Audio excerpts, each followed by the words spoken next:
এই পৃথিবীতে নিজেকে আলাদা করে তোলার চেষ্টায় কেউ কেউ নিজের ছায়ার মধ্যে হারিয়ে যান, আর কেউ কেউ অন্যের ছায়াকে নিজের আলোয় পরিণত করেন। ইব্রাহিম কাদরি ঠিক সেই দ্বিতীয় দলের মানুষ। চেহারায় শাহরুখ খানের সঙ্গে মিল থাকলেও তার জীবনের লড়াইয়ের দৃষ্টিভঙ্গি আর পরিচয়ের খোঁজটা একেবারে আলাদা। গুজরাটের জুনাগড়ের এক সাদামাটা ঘরে জন্ম তার। ছোটবেলায় স্কুলে, কলেজে, এমনকি পাড়ার রাস্তায় হাঁটলেও লোকে ডেকে উঠত, এই যে শাহরুখ। সে সময় না ছিল মোবাইল, না ছিল সোশ্যাল মিডিয়া, ছিল শুধু অদ্ভুত এক মিল, আর ছিল কিছু অবাক দৃষ্টি। ইব্রাহিম তখন এসব পাত্তা দেননি। জীবনের তাগিদে হাত ধরেছিলেন রঙের, দেয়ালে ছবি আঁকতেন, দোকানে সাইনবোর্ড বানাতেন। দিন শেষে যা পেতেন তা দিয়ে চলতো সংসার। সবকিছু বদলে যেতে শুরু করলো 2017 সালে। শাহরুখ খানের রোয়েস ছবি তখন মুক্তি পেয়েছে। ইব্রাহিম তখন লক্ষ্য করলেন শুধু চেহারাই নয়, তার মুখে, দাড়িতে, চোখে মুখে একটা রোয়েস লুক রয়েছে। সেই সময় থেকে তিনি সিদ্ধান্ত নিলেন এই সাদৃশ্যকে পুঁজি করে নিজের ভবিষ্যৎ করবেন। সোশ্যাল মিডিয়ায় তার ছবি ভাইরাল হতে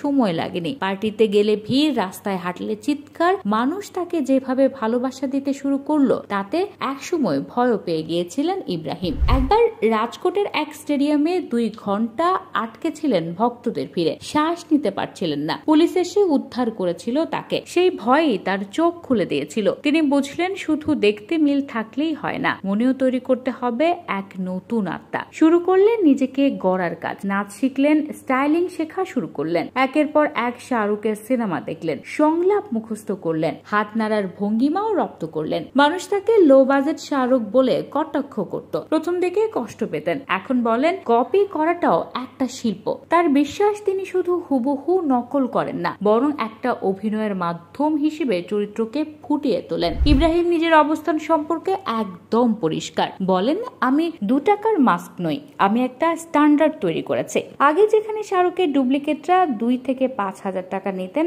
এখন ইভেন্টে ইব্রাহিমের পারিশ্রমিক 1.5 লাখ থেকে 2.5 লাখ টাকা, এবং মানুষ সেটাই আনন্দের সঙ্গে দিচ্ছে। এই যাত্রাপথে একটা বিষয় খুব অবাক করা, তিনি কখনোই শাহরুখ খানের সঙ্গে দেখা করার চেষ্টা করেননি। বলেন, ওটা আমার জন্য ফেরারি গাড়ির মতো, যদি গ্যারেজেই রেখে দেই তাহলে স্বপ্নটা ফিকে হয়ে যাবে। তার মতে স্বপ্ন দেখা আর স্বপ্ন ধরে রাখাই বড় আনন্দ, আর সেই থ্রিলটা হারাতে চান না তিনি। এখন তার বয়স 49, কিন্তু মনের দিক থেকে যেন কিশোর। শাহরুখের নামেই তৈরি হয়েছে তার পরিচিতি, কিন্তু দিনে দিনে সেই নামের নিচে আরেকটা নামও জায়গা করে নিয়েছে, ইব্রাহিম কাদরি। তিনি এখন আর শুধুমাত্র দেখতে শাহরুখের মধ্যে সীমাবদ্ধ নন, তিনি নিজেই এক ব্র্যান্ড। দুবাই, মাস্কাট, বিভিন্ন শহরে ইভেন্টের ডাক পড়ছে তার। ফেসবুক, ইনস্টাগ্রামে লাখো ফলোয়ার তার পোস্টে ভালোবাসা জানাচ্ছেন, আবার সমালোচনাও আসছে, কিন্তু সেই সবকে অনুপ্রেরণায় বদলে নেন ইব্রাহিম। তিনি জানেন এটা আসল শাহরুখের জগৎ নয়, কিন্তু তিনিও এক ধরনের নায়ক, যিনি দর্শকদের মুখে হাসি ফোটাতে পারেন, যার এক পোজে মানুষ কেঁদে ফেলতে পারে,